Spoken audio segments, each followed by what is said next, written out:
حاتم طائی کی کہانی۔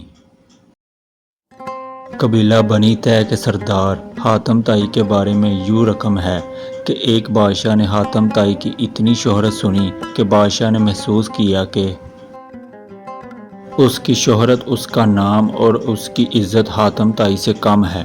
بادشاہ کا دل بغض و عناد اور حسد سے بھر گیا۔ اس کے دل میں یہ وسوسہ در آیا کہ جب تک حاتم زندہ ہے مجھے حاتم سے زیادہ عزت و شہرت نہیں ملے گی۔ تخریبی ذہن کو استعمال کر کے اس نے ایک مفسد، چالاک، جنگ پسند، لالچی اور کینہ تنید شخص کو اس بات پر مامور کیا کہ وہ حاتم کو قتل کر کے اس کا سر لے آئے۔ دہشت گرد، کرائے کا قاتل، بے رحم شخص اپنے ترکش کو تیروں سے بھر کر اور تیز دھار تلوار کو میان میں رکھ کر اس ملک کی طرف روانہ ہو گیا جہاں حاتم طائی رہتا تھا۔ حاتم طائی کے علاقہ میں پہنچ کر اس شخص کی ایک خوش گفتار، خوش مزاج اور پرسکون شخص سے ملاقات ہوئی۔ یہ شخص کرائے کے قاتل کو مسافر سمجھ کر اپنے گھر لے گیا اور ایسی پیار اور خلوص سے اس کی تواضع کی کہ کرائے کا قاتل اس کا گرویدہ ہو گیا۔ دوسرے دن مہمان نے جب رخصت ہونا چاہا تو خوش گفتار و خوش اخلاق میزبان نے اصرار کیا کہ مہمان ابھی چند روز اور قیام کرے اور مزید خدمت کرنے کا موقع دے۔ کرائے کے قاتل کے دل میں میزبان کی تکریم اور بڑھ گئی۔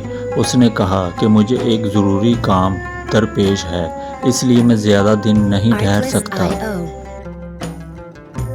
میزبان نے کہا کہ آپ مجھے وہ کام بتا دیں، شاید میں آپ کی کچھ مدد کر سکوں۔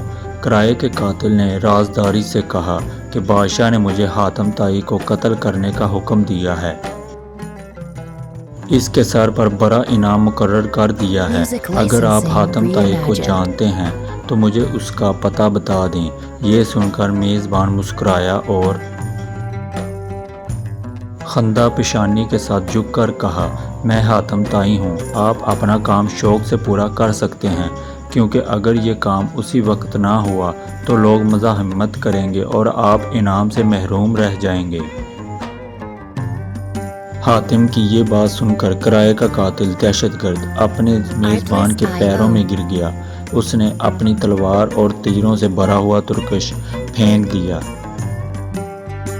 اور کہا، ایسے معزز سردار کے جسم پر پھول مارنا بھی گناہ عظیم ہے، تو میں آپ کی جان کیسے لے سکتا ہوں؟ یہ کہہ کر وہ کرائے کا قاتل حاتم طائی سے معافی کا طلبگار ہوا اور وہاں سے واپس چلا گیا۔